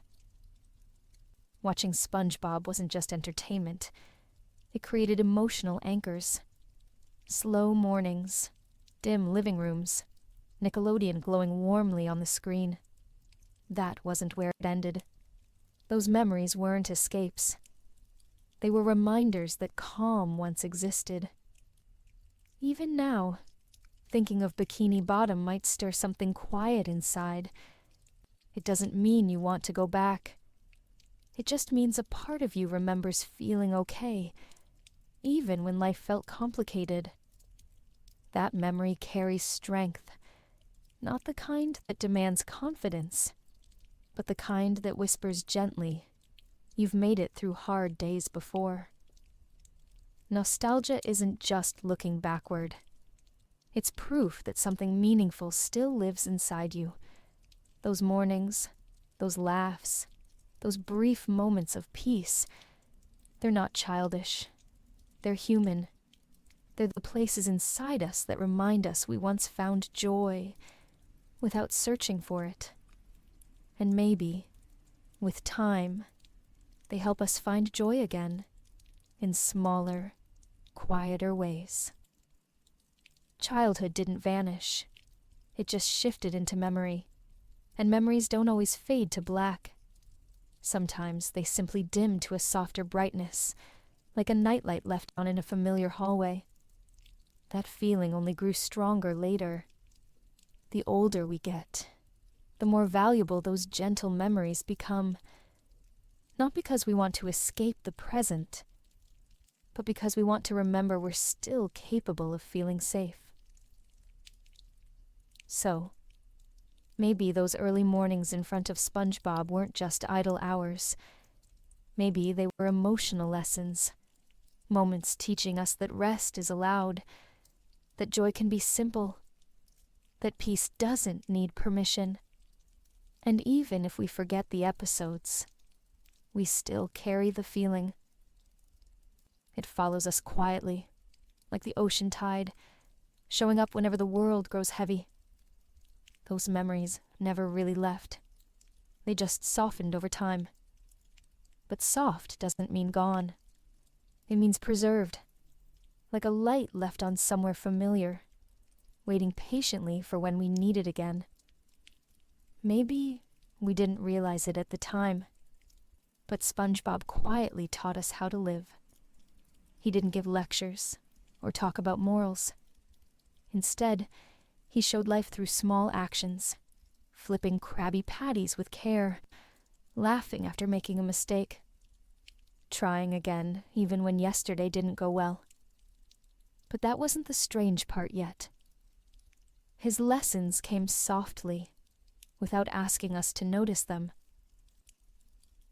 He reminded us how to love things without needing a reason. SpongeBob cared deeply about his job, his friends, even the little jellyfish drifting across the sea. He treated everyday life like something worth celebrating, even on routine mornings. Something about that moment stayed. As kids, we didn't think about it much, but the feeling left footprints somewhere inside us, so light that we almost forgot they were there until we needed them later. SpongeBob made it okay to laugh at small mistakes. When things went wrong, he didn't fall apart. He simply tried again, humming to himself while doing it. You might have felt something like this before, during a tough day, when you found a reason to smile despite everything. That's what quiet strength looks like. Not shouting, not pretending, just steady effort. There were no long speeches, no complicated lessons, just simple truths that whispered instead of shouting. Be kind, be curious, keep hope alive. It's possible that those values shaped us more than we realized. That wasn't where it ended. Adulthood arrived, bringing pressure and doubt. But those early lessons stayed like echoes in the background, a gentle reminder that softness is still allowed. SpongeBob didn't worry about being impressive. He didn't try to appear strong. He just lived fully, appreciating the details most people overlook. The sound of bubbles, the taste of a Krabby Patty, the excitement of a new day. And somehow those little joys felt important. Not trivial, not childish, real. You might hear his laughter in your memory even now. Not because it was hilarious, but because it made you breathe a little easier. The show also taught us resilience in a quiet way. When plans failed, SpongeBob didn't give up. He found another way. When Squidward rolled his eyes, SpongeBob still brought him food. When Patrick didn't understand, he stayed patient. His kindness didn't depend on circumstances. It came from somewhere deeper, a place inside him that believed the world could still be good. And that idea followed us into adulthood, even if we didn't talk about it. In difficult times, a little optimism can feel like a lifeline. Not the loud, motivational speech kind, but the soft belief that tomorrow might be manageable. Some nights, when everything feels heavy, a memory of Bikini Bottom might drift in like a sigh from the past. You might picture SpongeBob smiling, and suddenly feel permission to exhale. Those weren't just cartoon moments. They were quiet lessons about humanity, about persistence, about gentleness. We didn't study them. They simply became part of us, like footprints in sand that haven't washed away yet. That feeling only grew stronger later, when adulthood revealed how rare simple joy really is. Maybe SpongeBob wasn't trying to teach anything, but he did anyway. Not through words, but through presence. Not through explanation, but through example. And maybe the real lesson was this: life doesn't always need to be figured out. Sometimes, it just needs to be felt. So even if we forgot the episodes, we still remember the warmth they carried. And maybe, deep down, that quiet warmth still knows how to guide us gently forward, one soft, hopeful step at a time. Growing up doesn't mean leaving everything behind. It just means learning to carry things differently. The laughter, the colors, the underwater world of Bikini Bottom, they may not fill our afternoons anymore, but they still live somewhere inside us. Not loud, not obvious, just quiet reminders of who we were before life asked so much from us. But that wasn't the strange part yet. The memory of SpongeBob didn't vanish with time. It softened like sunlight drifting through curtains on a late morning. As responsibilities grew, joy had to change shape. It couldn't be as wild or carefree as childhood allowed. Instead, it became something gentler, quieter, but still real. You might have felt this on days when stress weighed you down, yet a passing memory made you smile for a moment. Something about that moment stayed. SpongeBob wasn't just a show from childhood. It was proof that a piece of us remained curious and alive, even through harder days. Growing up can be scary. People worry about losing their spark, their creativity, their softness. But maybe those things never leave us. They just learn to blend into the world around us, like a secret current beneath waves, still moving, still present. That wasn't where it ended. Even when we think we've outgrown certain things, our emotions remember. Our laughter knows its roots. You might recall a moment when you rewatched an episode as an adult and felt something you didn't expect. Not full nostalgia, not sadness, something simpler. A reminder that joy is still possible, even if it arrives differently now. Maybe while cleaning your room, SpongeBob played softly in the background, and the stress in your shoulders relaxed a little. Not solved, just eased. That feeling only grew stronger later, especially when life felt complex and fast. SpongeBob taught people that joy doesn't need to be loud to matter. Childhood joy becomes adult joy. It just folds into smaller spaces, into coffee on a quiet morning, into a shared laugh with a friend, into turning on a show while folding laundry, and suddenly feeling less alone. Growing up doesn't erase happiness. It changes its form. And maybe that's why Bikini Bottom still lingers in memory. Not as a cartoon, but as proof that gentleness survived. That joy didn't disappear. It adapted. You might picture the pineapple house, the familiar streets, the soft underwater sky. All unchanged, but somehow fitting more comfortably now, like a sweater you forgot you loved. You might have felt something like this before, realizing your childhood didn't end. It matured. There is strength in preserving softness, not in refusing to grow, but in carrying old light into new spaces. SpongeBob might not fill your afternoons anymore, but his spirit might still live in the way you greet mornings, the way you care for small things, the way you hope that tomorrow might be better. That is not immaturity. It is endurance. Maybe we never really let go of our younger selves. Maybe they walk beside us quietly, helping us remember that wonder is still allowed. Growing up can feel like losing things, but it can also feel like honoring them, letting joy evolve instead of disappear. So, if the spark feels distant some days, it doesn't mean it's gone. It may simply be moving under the surface, like a current beneath the waves, steady, unseen, still guiding you forward.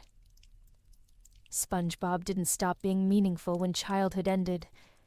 He just found new ways to stay with us. The ocean in SpongeBob could be seen as more than sand and water. It might be memory itself, vast, colorful, always moving in ways we don't always notice. In Bikini Bottom, places never vanished, and feelings never faded. They just drifted quietly, waiting for the right moment to resurface. But that wasn't the strange part yet. It felt like the ocean held onto everything we once felt, preserving it without asking for our attention. You can imagine memory working that way, not like a sharp flashback, but like a tide, slow, gentle, consistent. Some memories rise all at once. Others drift softly, only showing up when the world is quiet enough to hear them. You might have sensed it late at night, when the room feels still, and thoughts flow like water rather than words. Something about that moment stayed. The ocean in SpongeBob seemed to carry both color and silence, and that combination felt familiar. The underwater world held joy, disappointment, effort, and laughter, the same way memory does, without judgment. Episodes didn't erase the past. They carried it forward naturally, as if nothing could ever truly be forgotten. That wasn't where it ended. Even when the characters moved through their day, you could feel a calm sense of history beneath their steps, like they were walking on years of emotion, all layered into the sea floor. Memory doesn't always speak clearly. Sometimes it just waits. It waits in quiet places. The smell of cereal, the sound of a TV theme song, the feeling of sunlight warming a blanket on the couch. Just like the ocean, it keeps everything floating until it's needed again. That feeling only grew stronger later. Even people who forgot specific episodes still remembered how the show felt. Comfort didn't need clarity to exist. Late at night, when the world slows down and the mind loosens its grip, memory tends to move differently. It rolls in softly, like waves against the shore. Not a storm, just a tide. Maybe you've felt this before, lying in the dark and suddenly recalling a moment from childhood with no explanation. It doesn't demand anything from you. It just asks to be noticed. SpongeBob's ocean reminds us that nothing meaningful is ever fully lost. Childhood, wonder, small joys. They aren't gone. They're just beneath the surface, quietly shifting like seaweed in gentle current. And all we have to do is sit with the silence long enough to let them rise. You might picture the sound of bubbles, the faint glimmer of underwater light, or the familiar shape of the crusty crab off in the distance. Those images are not memories of events, but memories of feeling, and feelings have long lifespans. The metaphor of the ocean becomes clear when we stop rushing, when we sit with the moment and allow memory to breathe. That's when reminders come. They don't shout. They drift. They don't lecture. They nudge. And maybe that's the gift nostalgia gives us. Not escape, not illusion, just connection. Gentle proof that the soft parts of our past still belong to us. So when the night is quiet and sleep feels far away, the ocean inside might rise again. Not as a flood, but as a whisper. A quiet pulse saying nothing has been forgotten. Not the laughter, not the calm, not the way sunlight once felt on your skin during slow mornings. It's all still here, floating beneath the surface, just waiting to be felt. Was SpongeBob real? Maybe not in history books or documentaries, but in memory, yes. In the small moments that shaped us. In the way comfort sometimes arrived through a glowing screen, when everything else felt too heavy to carry. But that wasn't the strange part yet. The realness of Bikini Bottom didn't come from proof. It came from feeling. There were days when that underwater world felt like the only place that made sense. Not because it was logical, but because it was kind. When school felt overwhelming or silence sat too loudly in your room, you might have turned on the TV and found a gentle pulse of life, still moving under the sea. Something about that moment stayed. Maybe SpongeBob didn't fix anything, but he didn't leave you alone either. And that kind of presence doesn't need explanation. It just needs to be felt.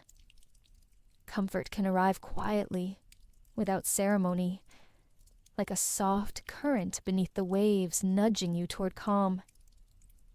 SpongeBob didn't ask anything of us. He just waited, bright, hopeful, unchanged, like a friend holding a seat for you at a table that never filled up. That wasn't where it ended. Even as we grew older, life found ways to echo those feelings back to us. Sometimes memory feels more real than reality. A faint song, a color you recognize from nowhere, a laugh you haven't heard in years. They drift back without warning, not to trap you in the past, but to remind you that you once felt safe, and that safety is still a valid feeling even now. You might have felt something like this before, during quiet evenings, when the mind slows down and the heart starts remembering on its own. Bikini Bottom wasn't real in a physical sense, but it became real in the way certain places inside us become real, through emotion, through repetition, through the gentle reminders that life doesn't always need answers to feel meaningful. SpongeBob's world was real where it counted, in memory, in comfort, in the calm that arrived when the rest of the world asked too much of us. Some things don't need to be proven. They just need to be remembered. A glowing screen after school, a bowl of cereal on a Saturday morning, the sound of underwater music drifting through a room where you once drifted toward sleep. That feeling only grew stronger later, especially when adulthood revealed that peace rarely comes loudly. It comes in whispers. Maybe Bikini Bottom was never meant to be solved, only felt. Maybe it was a quietly beating heart under the sea, steady, patient, waiting until someone needed a softer place to rest their thoughts. In that way, SpongeBob became more than fiction. He became a familiar signal that joy still exists, even if it arrives in small waves. So as you rest now, and the night stretches out softly around you, Bikini Bottom might be closer than you think, not as a cartoon, but as quiet evidence that something gentle once helped you keep going, and that maybe it still can. Maybe it wasn't real in the ways people usually talk about, but in the ways that matter, in warmth, in memory, in hope. It always was, and it always will be. Maybe we'll never find every lost episode, but maybe we don't need to. Some memories weren't meant to be proven, only remembered. If tonight felt calm, even just a little, then that's enough. Sleep well, dream softly. Good night.